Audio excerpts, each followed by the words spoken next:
established. Yeah, in person and online, we're counting both, so.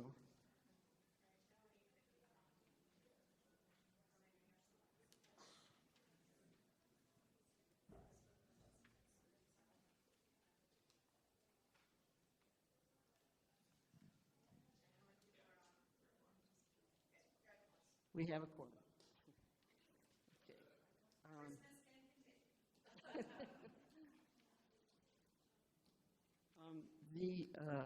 Turning to the agenda for this meeting, and they'll be on your screen in a second, I hope. There we go. Take a look at the agenda, and are there any objections to adopting the meeting agenda? Okay. Seeing no objections, the meeting agenda is approved. Moving on, I want to go over our traditional standing rules. I'll read them aloud in case anyone online is having trouble reading them or viewing them online. Standing rules. Number 1, members shall abide by the Foothills Covenant of Right Relations.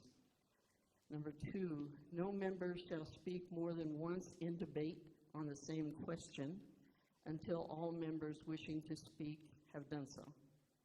Number 3, no member shall speak more than twice in debate on the same question. Number 4, comments made in debate shall be limited to a maximum of 2 minutes.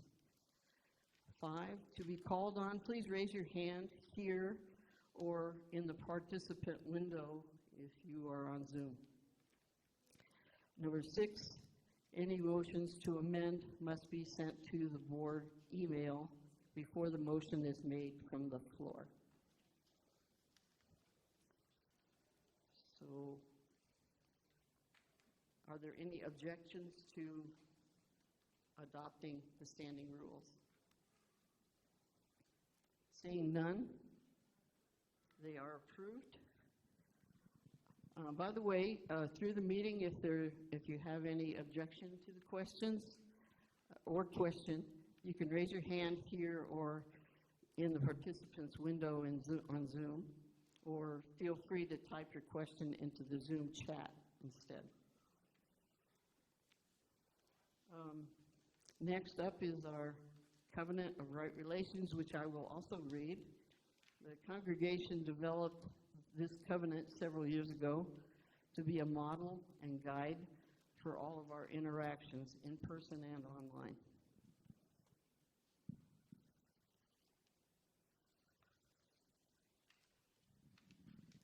We covenant to build a religious community guided by love and sustained by respectful relationships which work towards the greater and common good. Believing that building healthy relationships is a spiritual practice, we aim to listen appreciatively, speak with care, express gratitude, honor, and value our differences, and assume good intentions. We will communicate directly, honestly, and compassionately, particularly when we are in conflict, and we will not expect to always get our own way. When we feel hurt or when we hurt others, we will try to forgive, make amends, and connect in a spirit of love. In celebration of the common purpose that unites us, we will do our best to abide by this covenant. I now turn this over to, I believe, Gretchen or Elaine. I'm not sure. In fact, all three of you. We're good. Got these fancy things. Yeah. Our congregation is a community of both memory and hope. That means we remember those who have gone before us. We hold their stories, their dreams, their failures. And we hold all of these in mind as we wrestle today with the present and invest in the future. We look to There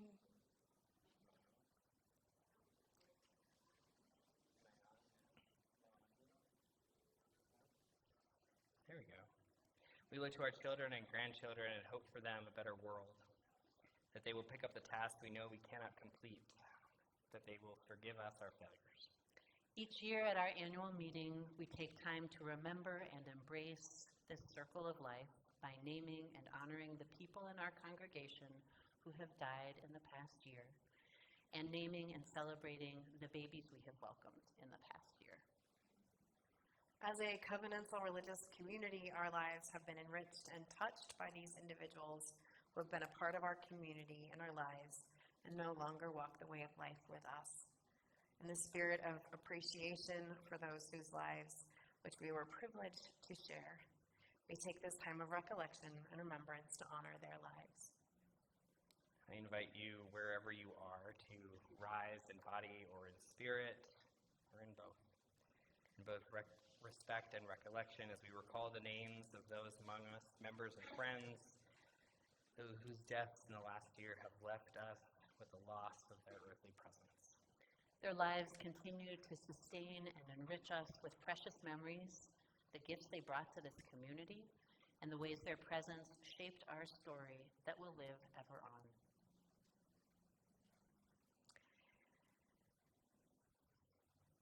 In the spirit of sacred remembrance, we recall the life of Adam Hardis. In the spirit of sacred remembrance, we recall the life of Ronnie Campbell. In the spirit of sacred remembrance, we recall the life of Bob Cromie. In the spirit of sacred remembrance, we recall the life of Karen Hart. In the spirit of sacred remembrance, we recall the life of Bob Hill. In the spirit of sacred remembrance, we recall the life of Francie Lane. In the spirit of sacred remembrance, we recall the life of Dan Leatherman. In the spirit of sacred remembrance, we recall the life of Art Lysa. In the spirit of sacred remembrance, we recall the life of Muriel McIntyre. In the spirit of sacred remembrance, we recall the life of Richard Osborne. In the spirit of sacred remembrance, we recall the life of Evie Weddle. In the spirit of sacred remembrance, we recall the life of Brian Woodruff.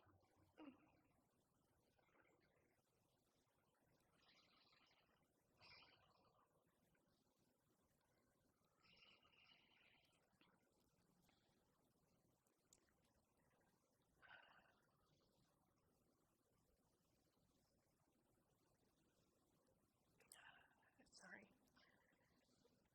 We also stand in silent respect and remembrance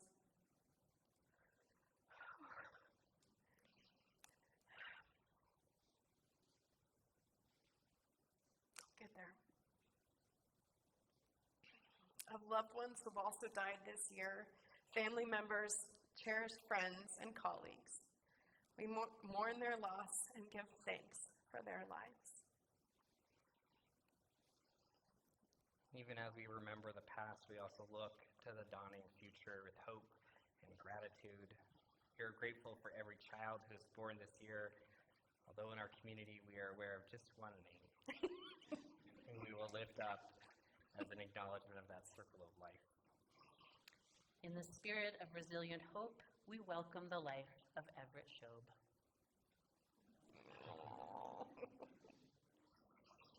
We acknowledge and celebrate all of the births from this past year. I know many of y'all had grandchildren this year. The many new beginnings we've discovered and created, new jobs, new schools, new retirements, new homes, new sanctuaries. We welcome these as gifts with hope and openness, knowing that we are always together creating a new community of memory and of life. We are grateful to be a community that embraces both the beginnings and the ends of life, and even more the living that exists in between. For all that is our life, we give thanks and praise. Amen, and blessed be. Amen.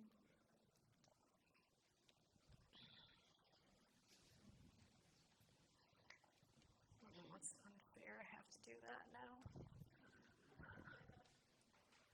Sometimes ministry is such a weird job.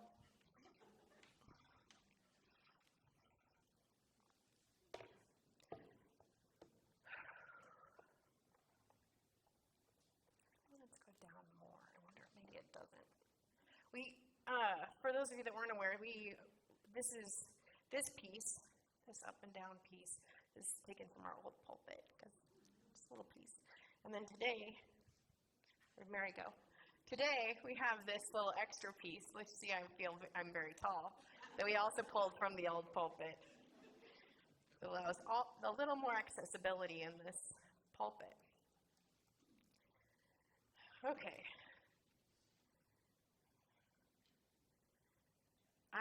Remember, maybe if you don't know, or as a reminder, this meeting, we have 2 meetings now in this congregation every year. Maybe we'll change someday, but that's currently what we're doing. We do a meeting in end of May, early June. That's our governance end of year. That's how our governance year goes, because a new board starts in July of every year. So we elect new officers, we do the governance work. So mostly you'll hear from the board on that meeting. But this meeting is where we adopt our budget, because we move to a calendar year, fiscal year. So in this meeting, we adopt the budget, so we decided that meant it was a really good time to do a review of the ministry. So you'll hear a lot from me or from the other ministers on this. You'll hear from Katie in this meeting. I don't know if you knew that, but now you're stuck with me, so here we are. So we just do a nice review, and it's good because for a long time we were always confused about when did we do a review of the year, and we'd end up doing like 2 a year. That's too many. So we do a full ministry review of how we're doing from a ministry perspective around December of every year. You will also, last year we gave you an full annual report in December. This year we decided to wait and give you that in January. So this is last year it was like a summary in this meeting. This year we're giving you a preview of that. I'm okay, right? Okay. Whew, all right, so here we go. Let's go to the, okay. That was last Sunday. It is our 125th year anniversary this year. Still our 120. We made it in the new building. Took the whole year, but we finally made it right here. It was the big end of this year, but the building was actually not the biggest story most of the year, because we had very impactful ministries running all year, regardless of what the building was doing. Let's go to the next one. So just as a reminder, this spot where you're sitting right now, last year at this time looked like this. So last year in this meeting, I called this 2022 was a building year, kind of rebuilding year, post-pandemic, and also literally we were building. But this year, 2023, the way I've been thinking about this year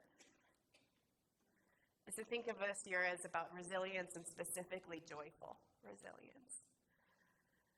We are still building. But what we saw this year, joyful resilience is one of our identified core values as Foothills.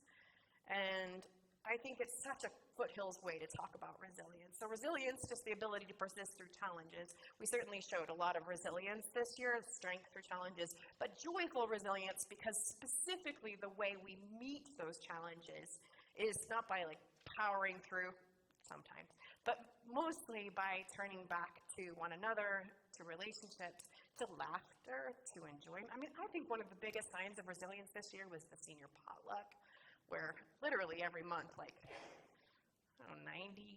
seniors showed up. Even when we closed the building, they're still gathering in the park. And so I think it's a good reminder that there's so much joy and rebounding post-pandemic. You can see some of the images there that indicate the resilience. Remember on that far one? Jeff gave us a pointer. I don't think he meant this was what it was for, but okay. that one? That's on the time wasted day.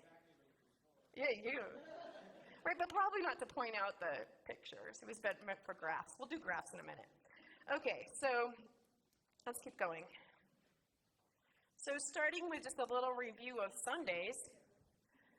Look at that, joy. Beautiful, beautiful. It's really, when you go back, it's very hard to believe how much goodness we have packed into the last 11, 12 months. We started the year with like a deep dive into gender. That was the same year. And then we did an Act of Hope series that launched a new resilience ministry, maybe some of you are part of. We had a 10-week series exploring concepts of God. We wrestled with fascism. And then all along the way, we had complementary programs for children and youth that were fully relaunched this year. Sundays continue to be, and there was a question during the pandemic, but they do continue to be the engine of our whole community. What we like to say is, Sunday is not the end, but if Sunday's not working, nothing else is working. Right? So it's how we think about how Sundays is going. It's a driver of how everything else is going to go. We're especially grateful to the team of about 25, 30 or so volunteers and staff members, both online and in person, that help make Sunday happen. Especially our newly convened Radical Welcome team, our safety team that have been really working hard this year to understand our best practices and to prepare for us being right here. Over this year, get this, we have welcomed more than 1,100 new people for the first time. Right. And just like last year, we had many people returning for the first time since the pandemic over the course of this whole year. Some of them came last Sunday. They were waiting just for that. I said we were open before. We have greeted more than 1,700 people on Sundays in person and online so far in 2023, 1,700 on Sundays. Thank you for being a part of that and for welcoming them. That's pretty amazing. And thank you for the ways that we learned together, for your sense of humor through it all, especially during some of those rough Sundays with the pandemic. Remember where there was a wall there? Remember that? And thank you for your creativity, your flexibility, and most of all, your heart. All right, here's a little graph for you. So this is, I know it's kind of far away, so this will come out in the packet when we do those. Just as a, so in the two service portions of 2023, we saw about 325 people on average on Sundays. So, look at, you can see, sorry, you just have to, yeah. Okay, so this is, I'm gonna see my own numbers. What does that say right there? 300, great. So 300, 400. So that way you can see right there, we're sort of in the 350 range. So the most of our members, we saw the biggest turnout in November. Members, non-members, we see them here. So we got a little boost of non-members, visitors around here. Then we went to one service. One service is both, we do go to one service because fewer people come, but you have fewer services, fewer services than fewer people come. So it's like a both and. So over the summer we went down, we were here, but then really, we've been still living pretty much in the 325, 350 range with about 275 in person, 280 in person, 40 or 50 online. Oh, look. Yeah. Just so you know, pre-pandemic, sort of the 2017 to 2019, our averages were kind of more around 350. So we're approaching. We're not quite where we were before, but we're getting there. This is a very big difference from the last 2 years, just as a reminder. Will you go to the next one? 2021, we were averaging, that's the one on the top, we were averaging about 200 on a Sunday. And then the last year, we were averaging about 250 on a Sunday. So go back to the one before that. We're averaging like 325 on a Sunday, right? So we're in the right direction. Things are, that's the resilience piece. We're coming back. We're not quite back where we were before. There's some glimmers. Definitely there's some Sundays where we'll pack this place easily, but we're not quite at the steady attendance as we were. But we're just getting started. Okay, go to the next one. One more. There you go. This gives you a little info on members versus non-members on Sunday. I just find it interesting. So on a given Sunday, generally, we have about half of the people there are not members of Foothills. That's in the adult population. So important to know. That means there's such an opportunity on Sundays to welcome people for new relationships and for growth. It could, however, I just want to say it could be higher or lower because about 40% of people on Sundays aren't checking themselves in. So it could be that we have more members or less. But, okay, now I just want to say a few words about check-ins. Some of you have heard me talk to you about personally because you'll ask me, why are we still doing check-ins? When are we going to be done doing check-ins? So I want to tell you from my perspective that we should never be done with check-ins. And I know why you don't want to do check-ins. I know they're kind of a pain. I know it can feel impersonal. You're in a rush, whatever. The thing isn't working. Here's my reason why I ask you to check in. First of all, it really helps us better understand our congregation. We understand. I can tell you how many members and non-members come on Sunday. I can tell you if somebody has been coming for many Sundays in a row and then all of a sudden stops coming. And when we have 400 plus people on a Sunday, there is no way we can track everybody without some personal check-in. So it helps us better serve our congregation, especially, that's Sundays, but think of like in groups. I'm going to tell you about group attendance in just a second. Help us better know trends, where things have people have stopped showing up to groups after some time. It helps us reach out to people, notice when people have dropped off. We're also better able to, lots of you have filled out, thank you for filling out the feedback recently. We've gotten a lot of really great feedback from people who have attended. We would not be able to do that. You send out a generic ask for feedback, no one responds. I write to Steve personally, and Steve is going to he's going to talk to me exactly about his experience, right? So it helps us better understand, and most of all, it allows us to provide better pastoral care to people. It allows us to know when, especially after the pandemic, what people's trends are. And it helps us to be able to check in with people to say, did you fall? Are you hurt? Are you sick? No, you're just in Europe. Okay, great. You know, whatever it is, it really helps us better. And so what I want you to think about, and please help me spread the word, is that checking in is just letting us know you're here.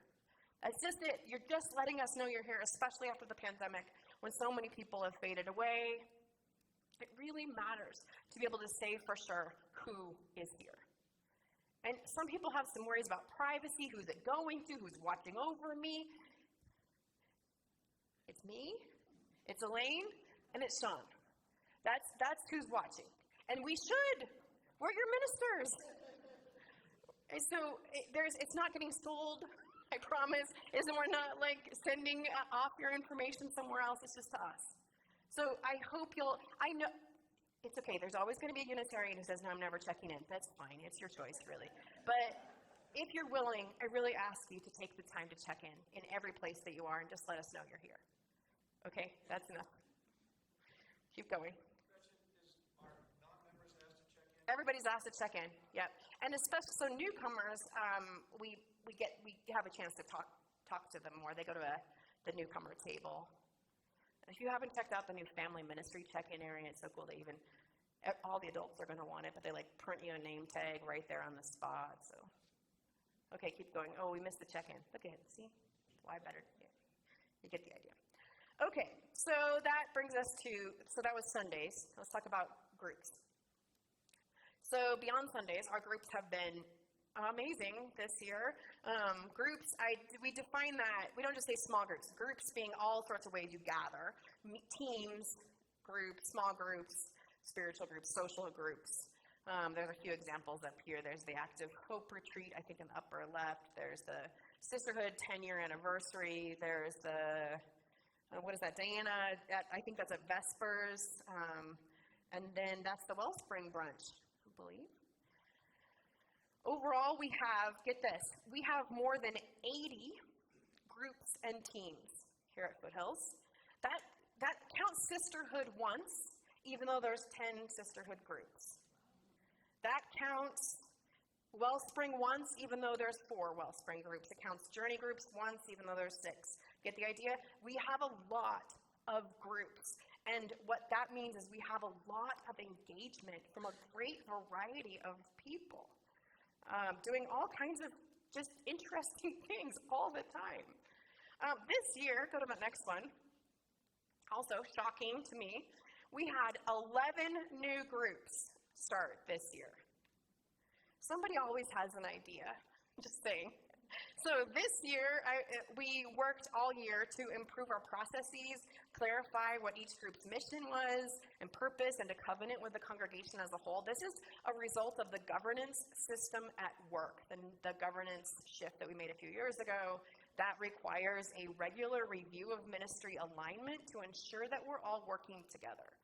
So 11 new groups launched this year. Let me just name them because I think they're amazing. Brotherhood, Caregiver Support Group, Comfort Choir, the Immigration Team. We had a version of it before, but now we have another version that includes a Driving Towards Justice Ministry and explicit Isaac coordination. Millennial-ish started this year. The Radical Welcome Team, the Rainbow Villages, the Reproductive Justice Team, the Resilience Group, the Safety and Engaged Welcome Team, and then True You for parents with older kids. Yes, it did start this year. Okay, so that's what started this year. Also this year, a few groups have gone on hiatus or have ended their work. As of January or so, the History Project concluded their work. As of December-ish, the Building Expansion Team ended their work. Right? We also have a couple of groups that have gone on, they've decided to go on hiatus or move to what I call informational. So they keep they keep a communication going out, but they're not meeting regularly. So our Global Peace and Justice team fits in that category. If there's something to do, they will do it, but they're not regularly meeting. And then 2 groups, our Racial Justice and Healing group and our Sanctuary Everywhere group, decided to take a pause. Racial Justice specifically because they just didn't have a leadership body at work, but there's many integrated racial justice work happening throughout the church, but just not as a specific team. And then our Sanctuary Everywhere team, we decided to pause in the last month or so to rework our systems, kind of resort our goals, because we wanted to kind of step back and make sure that we were meeting the needs of our partners and just kind of check in with the newly settled immigrants. So that is currently on pause. It won't be for long. All right. I just want to say a note of, that's the next one.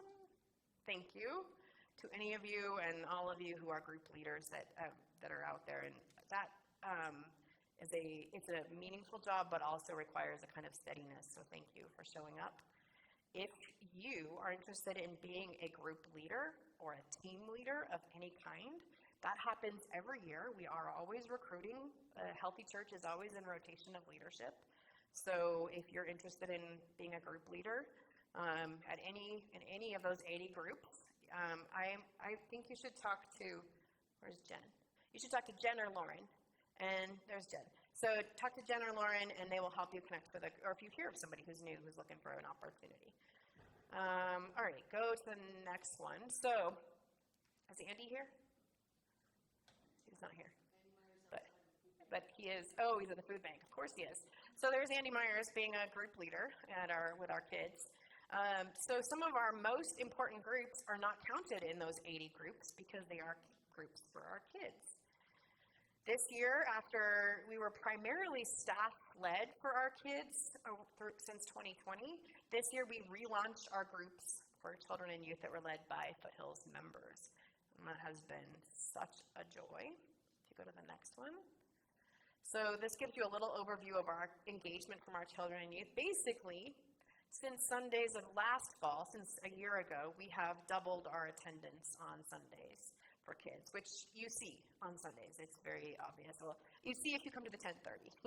If you come to the 8:30, you don't really see that, but hang around for the 10:30. You'll see it. It's a reflection of I think that you can see the average month in 2022 was about 65 in attendance, and about this year we're getting closer to 100, so that's very exciting.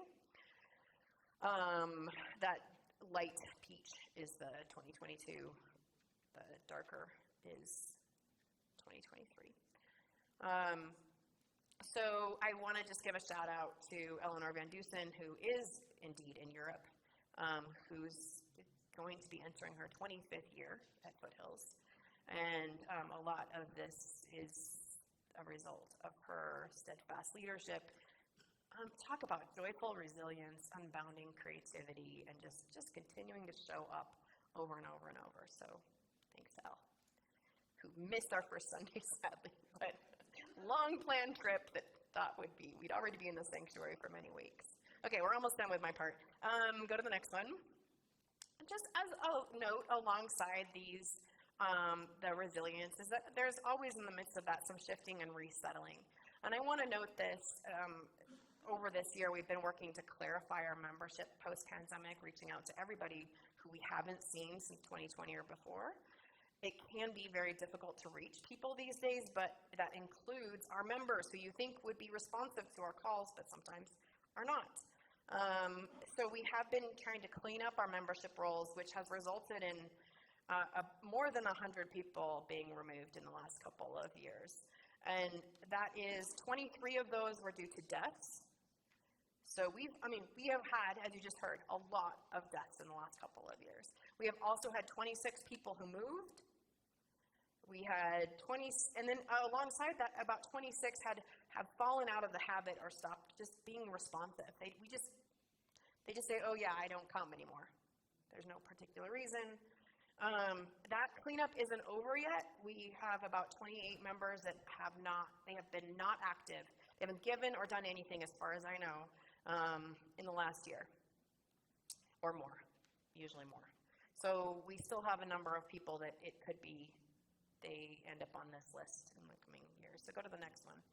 So what this means is, okay, the blue there is the total new members we've added since 2017, each of those years.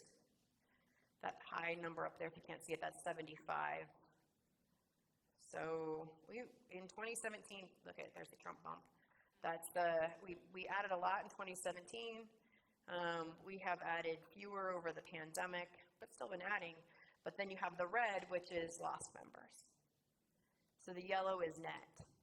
So really, we have not netted a positive since 2017. So we are down to 525 members. We probably had about just 620 in 2017. So always attendance so membership is a lag. People take a while to join, right? So the fact that we reduced in our attendance on Sunday, of course it means we're down on members. That makes complete sense. And theoretically, our attendance going up means our membership is going up, but it does mean that we need to pay attention to that, because I don't think we should see better in terms of people we lose just because they fell out of the habit post-pandemic. That was kind of particular, but unfortunately, people are not going to stop dying. And just the way life is today, they're not going to stop moving away. People are they're transient. So we will see that, I would say 35 or so losses is probably a pretty standard amount a year. So that means we need at least 35 new members a year to stay the same. But remember the data about members and non-members on Sunday, and you should feel encouraged. Because there's a lot of people who are here who aren't members. Corey, yeah. When do you define a member not being a member due to inactivity? So if we haven't heard, well, we're regularly reaching out all the time, but we basically do everything but, stalk somebody to try to get them to pay attention that we're trying to reach them. So we do a pretty assertive reach out, but I would say after a year, if you have not done anything and you're not being responsive at all, we'll give you about a 3 to 6 month grace period. And really we did a lot of that because I thought people might come back for the opening, but it's not that. Pretty soon by the end of this year, we'll stop that. Most of those folks, those 28 folks who are still remaining on that list, they haven't been here since 2019, really. And if they come back, great. You know, there's an easy process of becoming if you want to be a member again.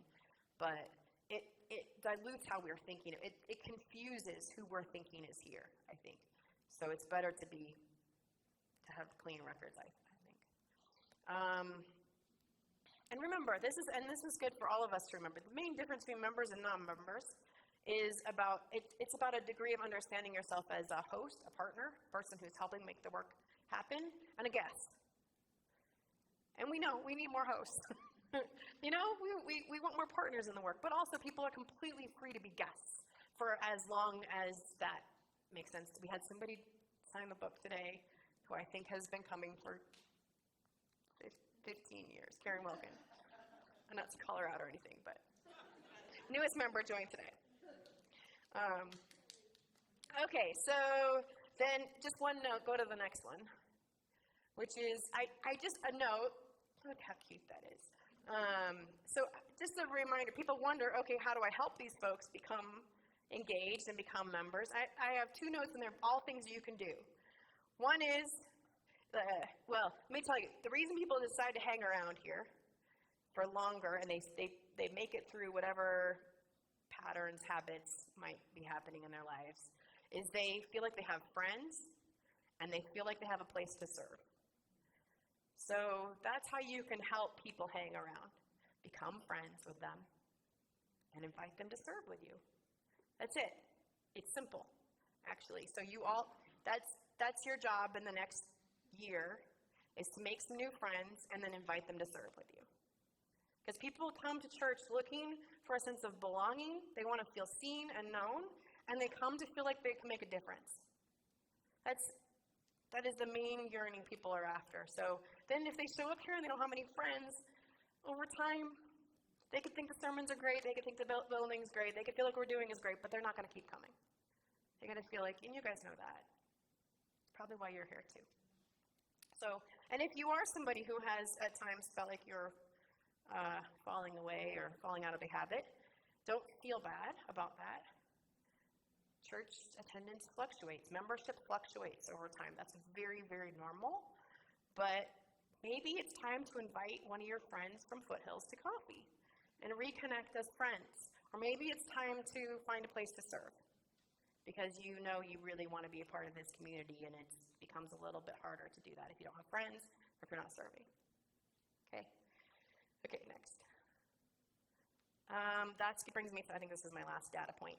On average, over about 700 adults and 100 kids participate every month at Foothills. The highest engagement is April, but the highest for members is November. I told you guys that. Probably we'll do that in December. Overall, this year, over 2,000 children, youth, and adults participated in one way or another in our ministries through November. That's amazing.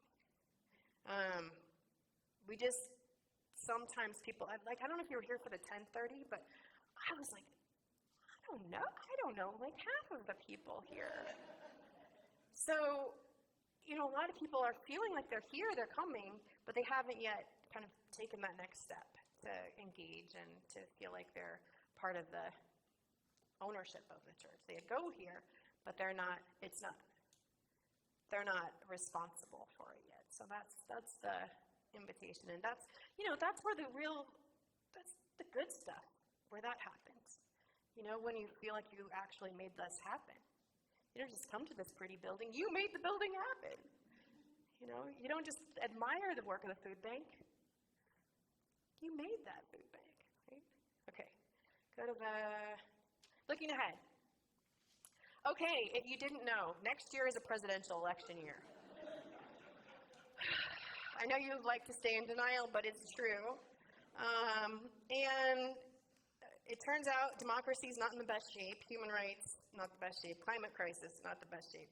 People continue to feel isolated and lonely.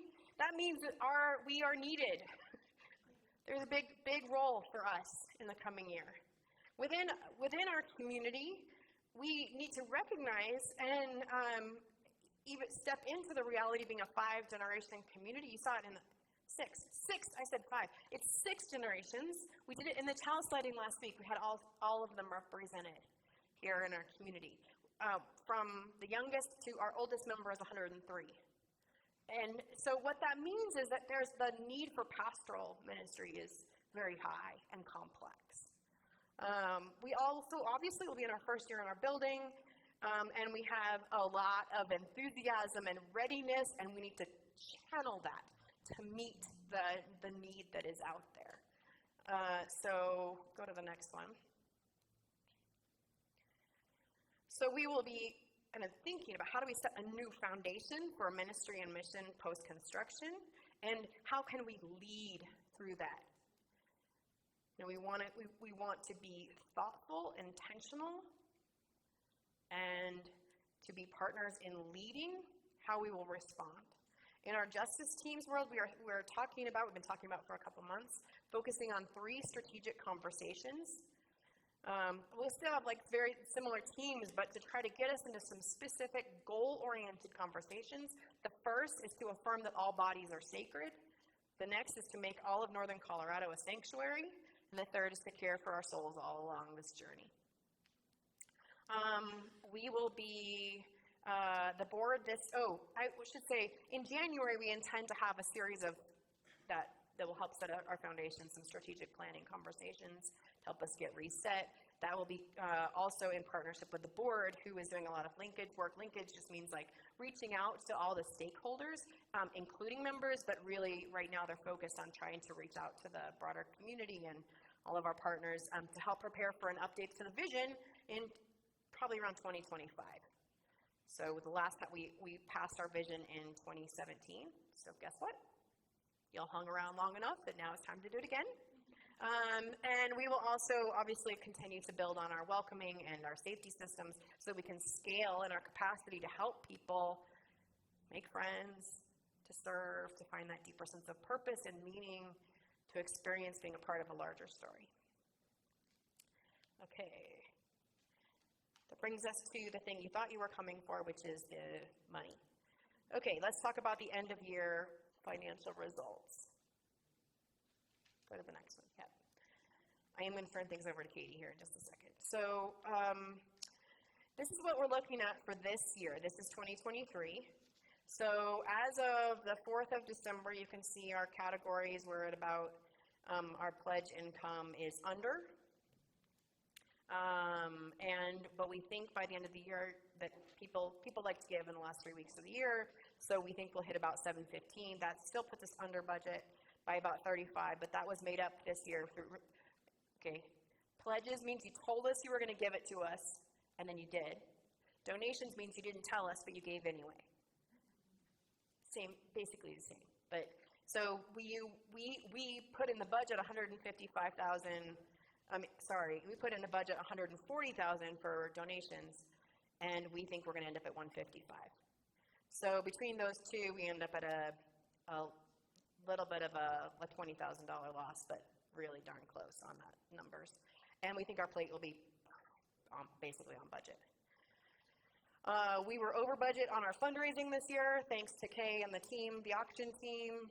Our rentals were the sad story of the year, but it's just completely a result of thinking we were going to be in the building in May, and we were in the building in December.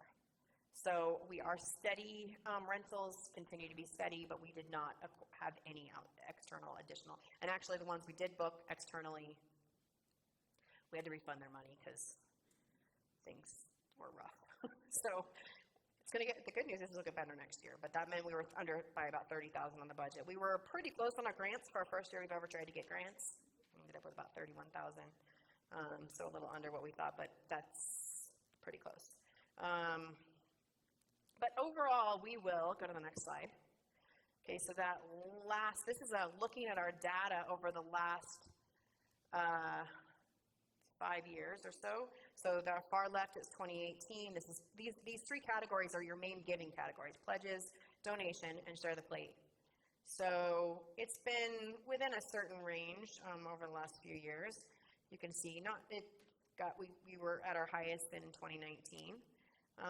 And then that one that's very high, that's our budget for this year.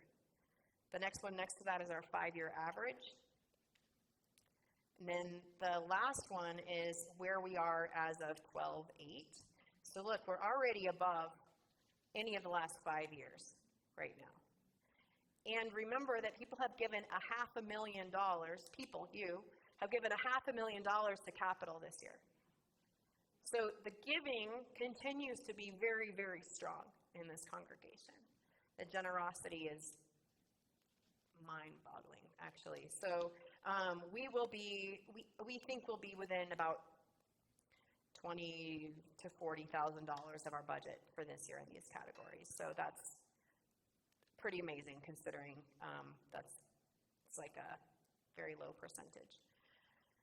Okay, that brings us to stewardship results for this year. So this is looking ahead to next year. So that was last year's, but I don't know, whatever. 2023, now we're looking ahead to 2024 as we start to think about funding 2024.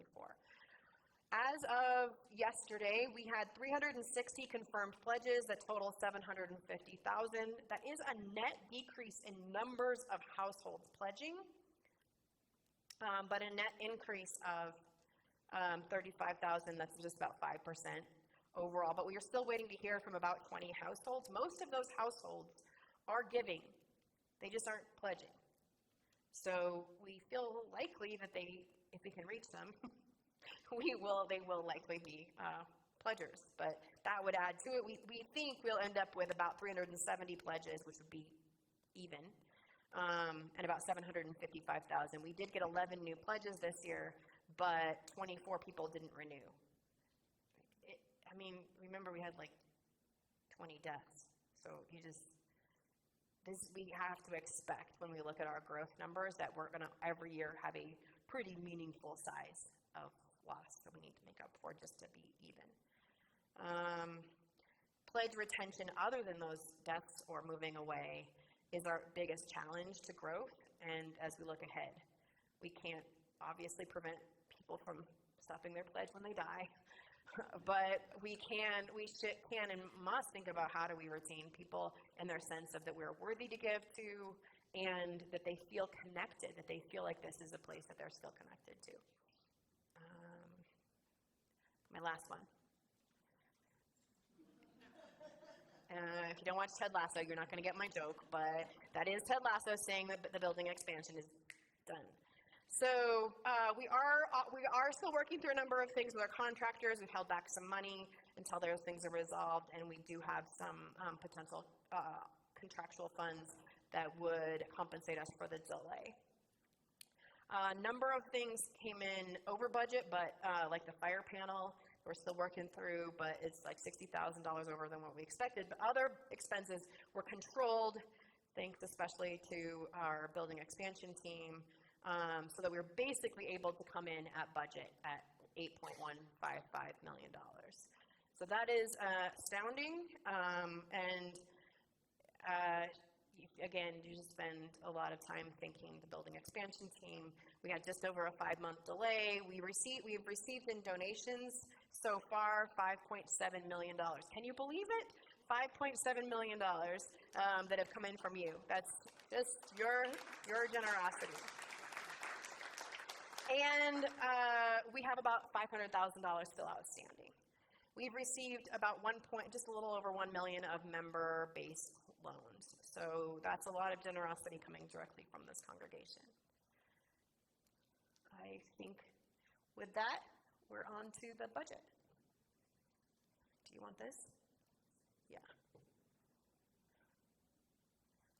You just got to make sure you're going to tell them to move because that's what they're seeing.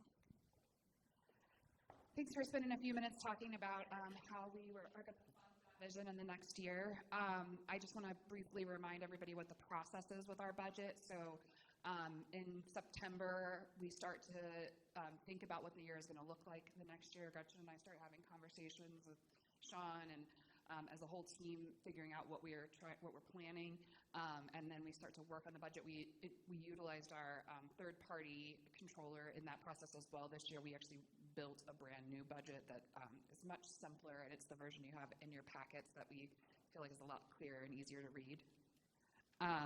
And then the board reviews and affirms the budget in November, and then I see what you're saying. sorry, I'm looking at the slide. Can you go to the next slide? Yeah, sorry. I'm not up here speaking very often. The board reviews and affirms the budget to present for vote in November, then they affirm it, and then it comes here to this congregational vote that happens today, and then in January we begin our new fiscal year. And so that's the timeline. The next slide, please, is that we budget, the budget is the means of accomplishing the vision by the board with extensive input from the congregation. So the board oversees the vision of where we're going, and then the staff creates the budget that fulfills that vision. And so you can learn more about that on our website if you're interested. Next slide.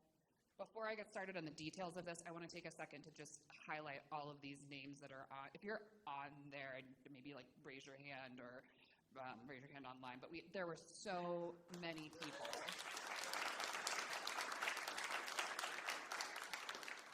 It was really complicated to deal with it still is complicated dealing with the many variety of factors that ended up being part of the building process and the pandemic economy. And we just had so many people come to the table and help us think about this and how we fund long term, how we keep moving forward in our vision, and also respond to the economic realities of the time. So thank you. Next slide. I'm going to take just a couple minutes to review some of the information that we went over at the town hall in September before we closed on the loan. There's a few items that have been updated slightly as we went through that process of closing, but the reality of the economic impact at the time that we built is serious, and it's complicated, and it has shifted the position that we thought we would be in when we started this project. That includes everything from cost. The original, when we went through the process to reduce the building in scope and in cost, we came to this design that you see today at $7.5 million. You just saw that actually ended up costing us over $8.1 million. So that was $600,000 of inflation that we experienced during that time. We were hoping to be about 3.25% for our loan. That's where loan interest rates were when we started the process, when we signed the documents, just November of 2021. November of 2022 was when we signed the loan documents. So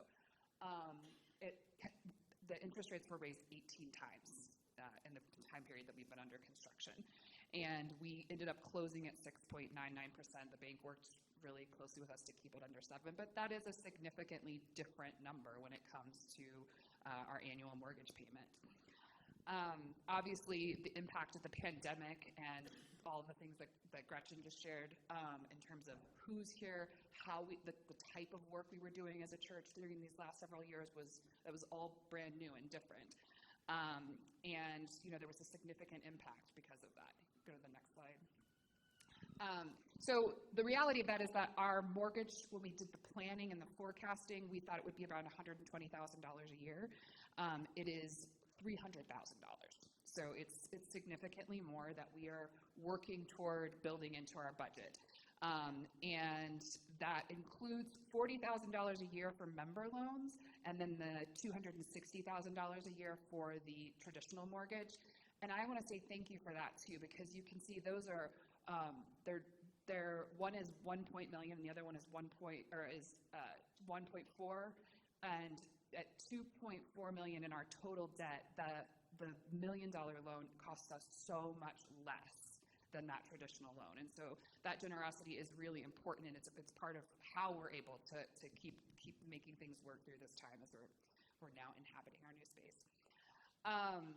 When we did the forecasting, we also thought that the growth trajectory, it was a smaller amount of growth that was needed to manage that, and a small amount we were hoping for $60,000 a year in rental and about $60,000 a year in pledge growth. That's not enough to cover it, so we've had to go back to the drawing board and just kind of look at what does it look like to be able to fund that. And then, we were hoping at the end of this process we'd be at 1.5 in our total debt. We're at 2.4 million between the two loans. You can go to the next slide.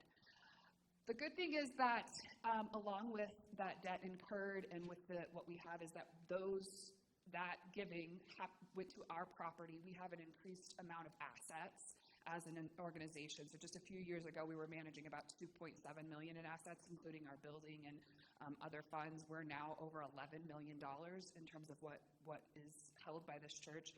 That puts our debt to asset ratio at 29%. And for those of you who've tracked on our endowment fund, we do have used some of the endowment fund for operations for the last few years, but we still have a decent amount of funds in the endowment fund that we have available if something, if we have to endure future economic things that we can't foresee. The 29% is what is considered a pretty healthy rate for a nonprofit organization in terms of debt. So where debt has not been something that a lot of us are comfortable with, it's not what we've done in the past, that debt is being leveraged in a way that businesses all over the world do all the time in order to see growth happen. You can go to the next slide. So this is the difference in the 2023 and 2024 budget years. Those colors represent different parts of our budget. So the blue at the top is ministry and programs.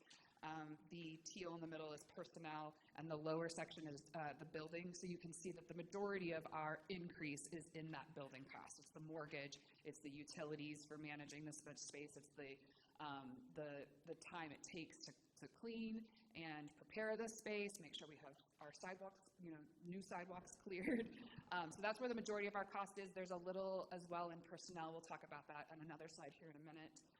Overall, the growth year over year is 24% that we'll be spending this year different than last year. And this is a reminder, just underlining what Gretchen said about the generosity of this community. All of the blue there is funding that comes from inside this church, that comes from all of us who gather here on a regular basis. There are members and non-members who give, obviously. And then the pink is our program fees. And our sales, if you haven't checked out our new little store cart of Foothills Unitarian stuff, and then rentals. Program fees is things for like the fees we charge for OWL or summer camp. Those don't really make us very much money. They go straight into those programs, but it does make up a portion of the income we receive. And then the last one, which is increased this year because of the work that mostly Kelsey has done on grants, is grants and then the portion we get from the endowment. Next slide. And then mostly we pay for the people to organize the work, right? So a huge part of our budget is personnel. I should have shown this versus last year because it's definitely a shift with the building, how much of the cost goes directly to the building. But we are people. That's who we are, both how we are funded and how we get the work done. So then go to the next slide. So as part of this process, we felt like we needed to be looking a little further out into the future, and we moved into a 5-year budgeting format so that we're not just budgeting for the coming year, but we're thinking down the road because we knew this year was going to be challenging. How are we going to take care of this shift in our need over the next several years? And so I'm so delighted to have a 5-year budget for somebody who works. It's nice to be moving towards something and have a clear vision of where we're going financially each year. If you spent any time with the packet, and if you didn't, it's available online. Hopefully we can put it in the Zoom chat if we haven't yet. And you'll know that this year, and then you can see next year too, we are looking at a deficit budget where we are going to slowly manage those costs so that we don't have to reduce expenses immediately to cover the mortgage. And we are able to do that by leveraging that debt that we talked about. In order for us to be able to grow the way we need to grow and we want to grow, to both in our impact and our vision in this community and to fund this building, we need time in the building, and we need people dedicated to that work. And so the alternative to this would be to cut half our staff right at the time when we were opening this new space. So you'll see that we've looked at these next 2 years, utilizing some of those assets that we have to help us make that leap, that 24% leap, spread it out over time. And then we will start a new fundraising campaign in 2026, hopefully with lots of new participants in the work with us, those 1,100 people who showed up that are newcomers. Yeah, and that's part of why that's so exciting too, right? Is that when people are here and coming there, they get to be a part of this work with us, and so we want to give that some time to breathe and to exist in this space to keep moving toward our vision. That fundraising drive that we'll do in 2026, is about $2 million is what we'll be working to so that we can then retire our debt and move toward our next phases of growth. So to just make that clear what that looks like, it means we have a little bit more cash in the bank these next 2 years, and then we'll drop down after that. And so part of that comes from our capital campaign is still ongoing. The initial one was 2019 to 2024, so we will still continue getting some capital income this year, and it helps us to be able to move into this space.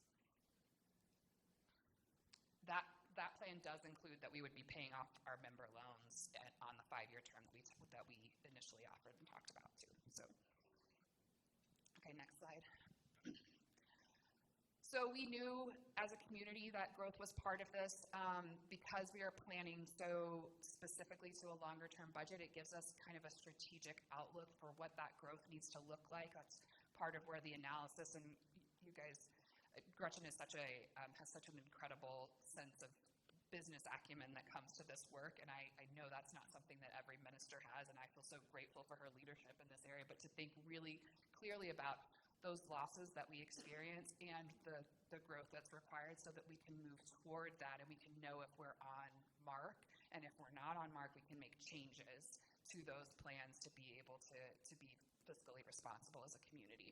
So we have charted out what that looks like in terms of the number of pledging households. We're hoping to get to 370 this year, and we're real close. And then we will get some of those in the new year as well.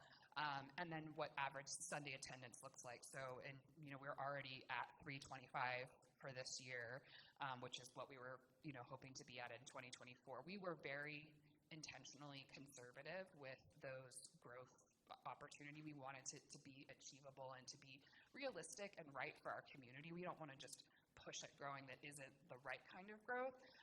And so I do think there's a lot of opportunity for us to even do better than what we're planning, but this is just the clear steps we're taking to identify what that looks like and to be wise with our funds. On the right, you can see the pledge income year over year, how that's shifted and how it's come back up the last couple of years in terms of that giving. Next slide. So one of the increases in the budget is our personnel cost. We only have an increase of 0.72 FTE. Mostly that comes from adding to our custodial. We need more custodial, and then our facility manager position is adding hours as well.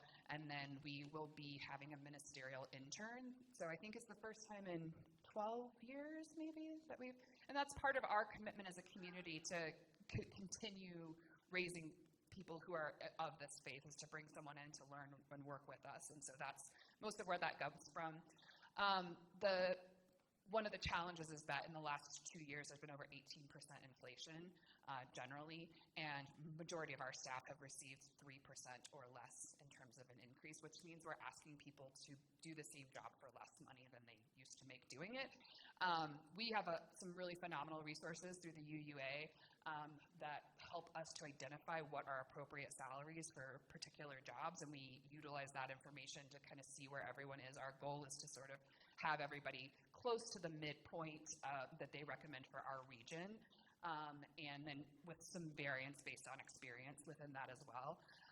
So we are achieving that. We'll be I think it's right at 95% of midpoint as an average for the year with our salaries. We will have another challenge next year because the UUA just notified us that we are in an area that has increased living costs as well as inflation, that we're moving to a different category than we've been in the past, and so we'll be working on that as well. Oh, and then also the healthcare has gone up. It went up 10% last year. That's what we budgeted. We did the first version of the budget this year. When we actually got the healthcare information, it had increased by 13%. So in addition to the wages, the benefits also have an increased cost right now.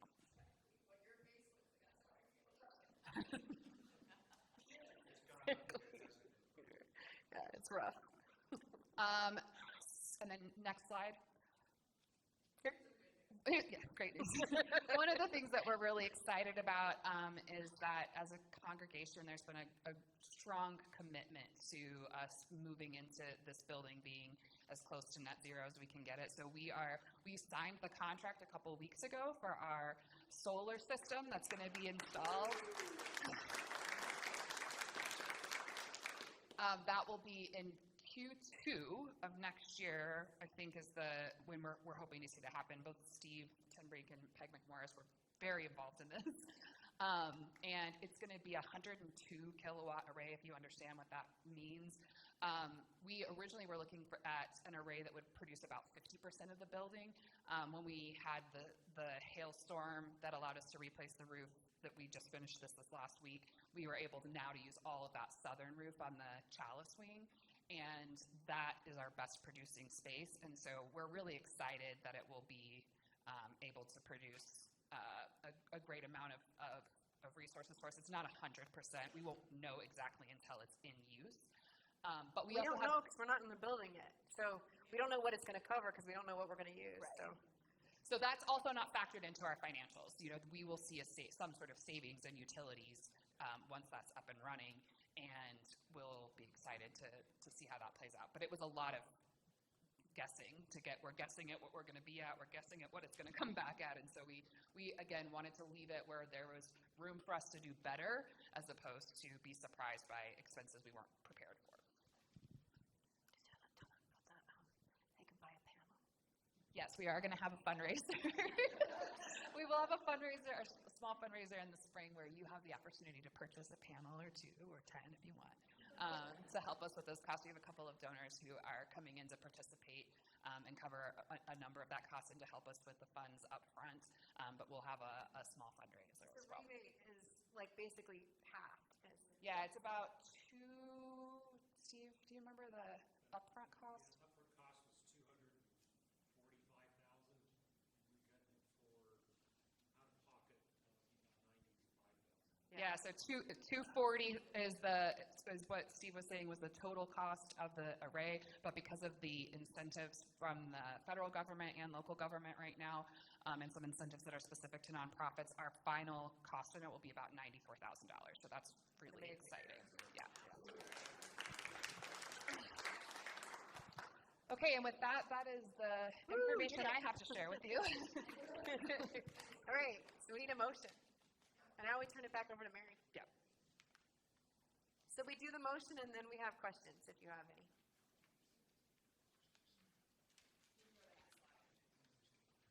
Right. And I'm going to call on Sue Bloomfield, who is our board treasurer, Oh, Steve's mic. Here. to give us a motion. I got it.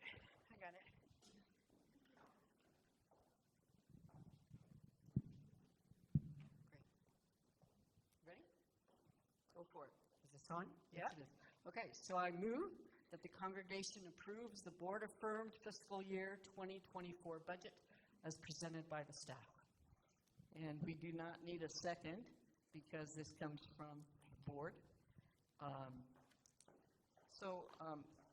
All members are eligible to vote, and so, oh yeah, that's right. Next slide. You can do that. Are there, okay, are there any questions about the budget? Steve? Next have a detailed budget here. Yeah. It shows an endowment revenue. Is that? I'm sorry. On the detailed budget, it shows endowment revenue in $26,000 for both last year and for 2024. Is that money that goes into the endowment, or where does that come from? It's about, it's just like a slight bit more than the proceeds of the year. I think I'm okay. So it's money we're pulling, and it's what we've basically pulled regularly for the last couple of years. Nope, other way around. It's endowment. Things, operations. Yeah. It's on the revenue. And that is the way almost all congregations do it. Yeah, right. Okay. So I think we have about $270,000 in the endowment. So we're going to use 243 was on the slide. Yeah. Oh, thanks. Okay. Yeah. Okay, Gretchen mentioned something about, boy, when we lose a member, we may lose that pledge. Do we have a legacy plan in place?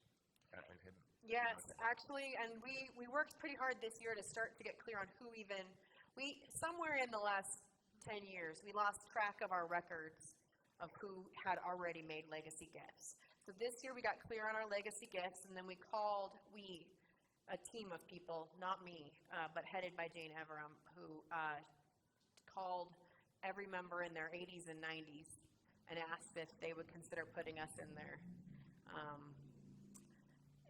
their estate. So that is going to grow next year. There's a number of you here in your 70s who didn't get a call, but guess what? It really is, one of the best ways to ensure a true legacy in the church, and especially because it's true, that as people when they die, we miss their ongoing support, and so it's a way to say, I'm still part of this community, and it matters. So yes, any amount is appreciated, but yes, we have a plan, and we will continue in the coming year, and if you want to join the legacy team, please come and talk to me. Thanks for asking.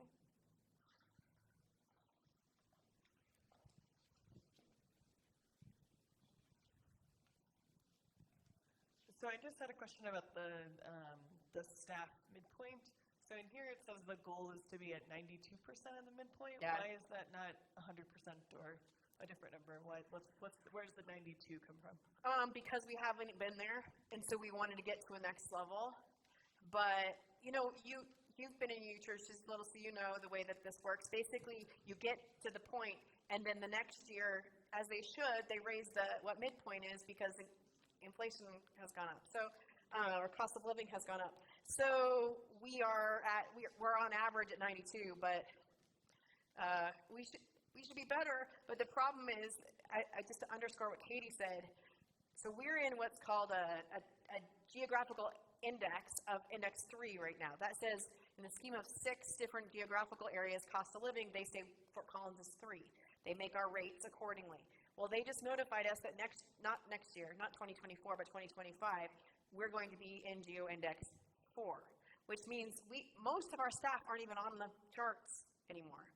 And what they really are saying to us is you're already not paying what you should be paying. We're just going to give you a year to catch up. So it's just a thing to say we should keep making progress. Let's keep making progress.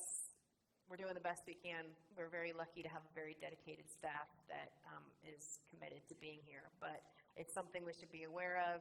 And really, I'm saying this to people who are aware and generous. So I think that this is another thing, and we need to invite more people into the partnership and recognize that at a certain point we're going to have to say if we can't make if we don't have the income, we can't have the staff.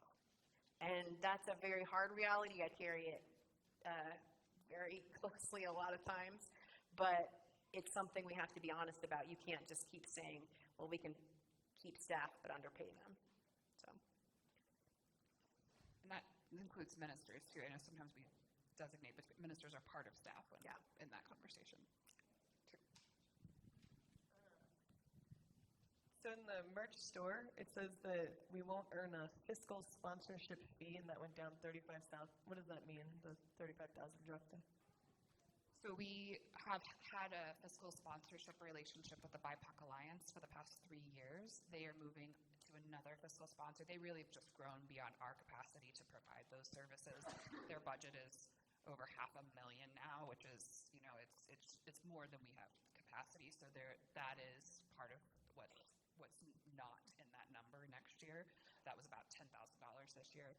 It's a miscellaneous category that you're talking about, so there's a number of things that we don't budget for that get put in those funds sometimes. So like if we have a rebate of some sort or something like that, and so we don't plan, we plan for it to be lower. Sometimes it ends up higher when we have an unexpected income source that goes into that category.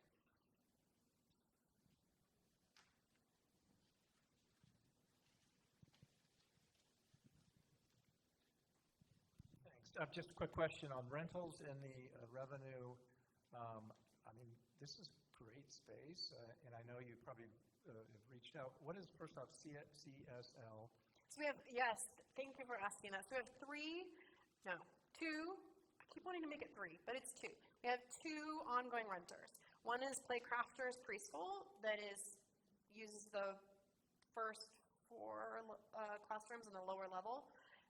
And then we have the Center for Spiritual Living, which uses our, what we now call Unity Hall, on Sunday evenings, and then they also have some space on Thursday night. So basically a church, but using our space when we're not in it. So those are standard rentals, and then on top of it, then we hope in this coming year we already have, weddings or events. And so now it's just a matter of, first of all, we have to understand what it's going to cost us to have those rentals, because we feel a little unsure what kind of staffing, what kind of cleaning, what kind of maintenance. So those kinds of costs, and then also just, what are we going to charge, and how much do we need to use this space, because we don't want to give away our space that we actually need. So When are you going to have those values? Because I'm thinking of some things I see here. we and have, it'd be nice to say, here's yeah. what it's going to cost. If somebody wants to rent, Jen is ready to provide them with all the details of our rental agreements and costs. So we have a baseline, but you'll see actually next year in our budget, we did not go crazy with what we were projecting for rentals. We tried to just make it pretty predictable, but she's ready. And if it turns out that we've underpriced, then we'll increase the next year. But no, Yeah, we're ready. We do hope there's room for growth in that over what we also, at the time we were planning this budget, we still weren't in this room. Right. So we'd already been kind of burned last year in putting in the budget and then not being ready, not having it. So yeah. A question on the pledges on the detailed sheet. For total 2024, it says 776,901. That's a pretty concrete number. Where did that number come from? Thank you for asking. I love budget questions. So that is because we put some growth numbers, like how many households, and then we made a percentage increase of per household average pledge, and made it, I can't remember the exact formula, but it was something like an 8% 5% average pledge increase, and a total household increase of net 10. And that's what it came up with. So, and it was numbers that I felt like we could stand behind, and also gives us a growth model year over year over year that we could stand behind, so. And that's why you see the difference too in what we've raised today versus that final number, right? Is because we will be adding households throughout the year as people join the church. And the other thing that's specific like that is the average attendance and per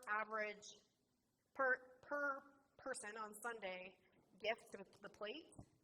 That we also are generally able to track, and so we increase the the average people coming on Sundays, and then slightly, not 5% because that would give it way too much, but slightly increase the per person giving, and that's how we got the plate number too. So we'll see how we do as of next year. This was the first time that we've done anything like that since I've been here, because it's the first time that we felt like we could have some projections based on this space. Do we have any questions online that we need to bring up?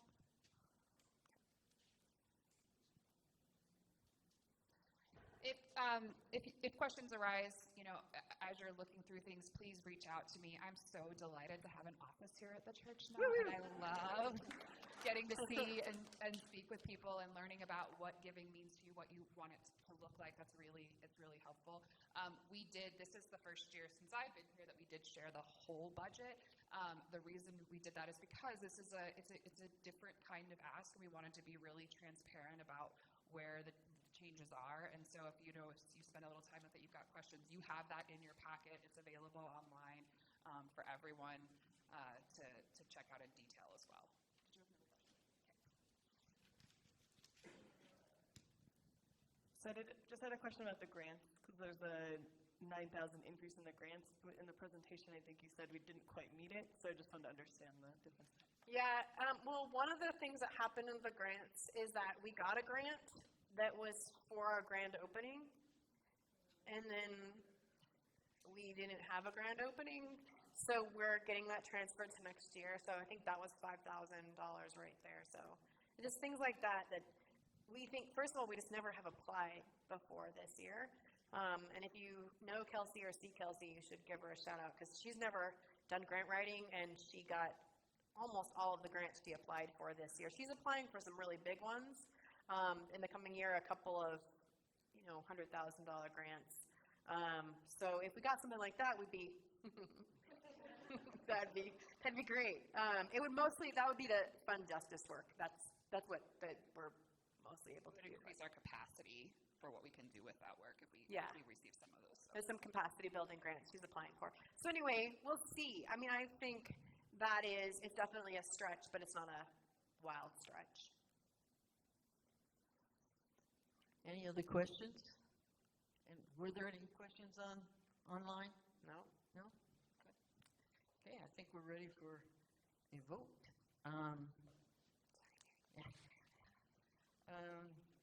If you're online, you can vote by, I think there's a system. Yeah, online there's a poll that, Scott, you can go ahead and launch now. So if you're voting online, you'll participate that way. If you're in person, we're going to ask you to raise your hand and keep it up, because it's going to take us a minute. And then if you're not a member yet and you're here, we're so glad you're here learning about that today, but you don't have the ability to vote. So the motion ahead is, shall the congregation approve board-affirmed fiscal year 2024 budget as presented by the staff? All those who say yay.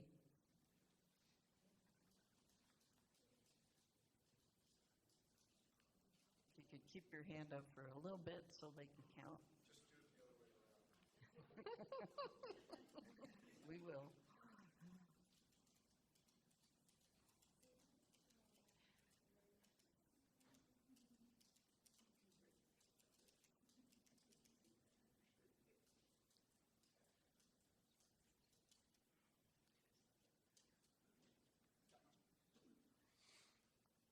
Okay, and you can put your hands down now.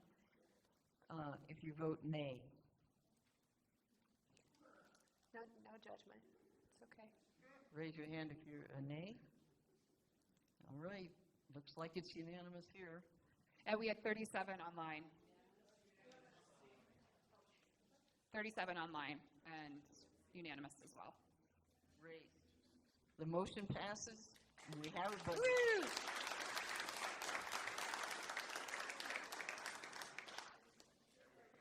On behalf of the entire Board of Trustees, I want to thank you all for participating in this meeting. We're very excited to move into 2024. Meeting is adjourned. Woo-hoo!